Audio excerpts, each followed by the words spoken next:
High everyone, welcome to my new video. So आजको भिडियोमा चाहिँ म तपाईहरुलाई देखाउँदैछु हाम्रो बारीको भेन्डी। यो चाहिँ हो बस्तीको अर्ग्यानिक भेन्डी हो।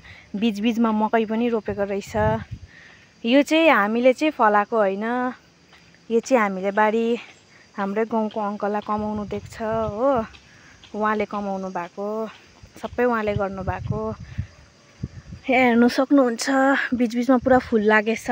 अब यसबाट चाहिँ नयाँ नयाँ भेन्डीहरु उम्रिन्छ हो। अहिले चाहिँ भेन्डी छैन, भर्खरै मेरो बोजूले चाहिँ टिपेर लानु भयो यहाँको भेन्डी। सो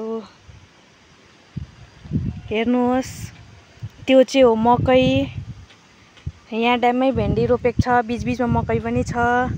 त्यहाँदेखिको यहाँ मुनि चाहिँ छ ड्याममै बैगुन रोपेको छ हो। अन्त उयो चाहिँ हाम्रो घर।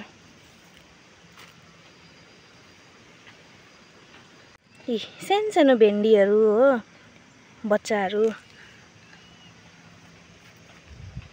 सो यो चाहिँ अहिले हामी धुएर राख्छ। हेर्नु सक्नुहुन्छ कस्तो दामी घरको अर्ग्यानिक भेन्डी। अब यसलाई चट्टै धुएर राखेर हो, दामी छ है। सबै यो चाहिँ हाम्रै बारीमा उम्रेको भेन्डी हो।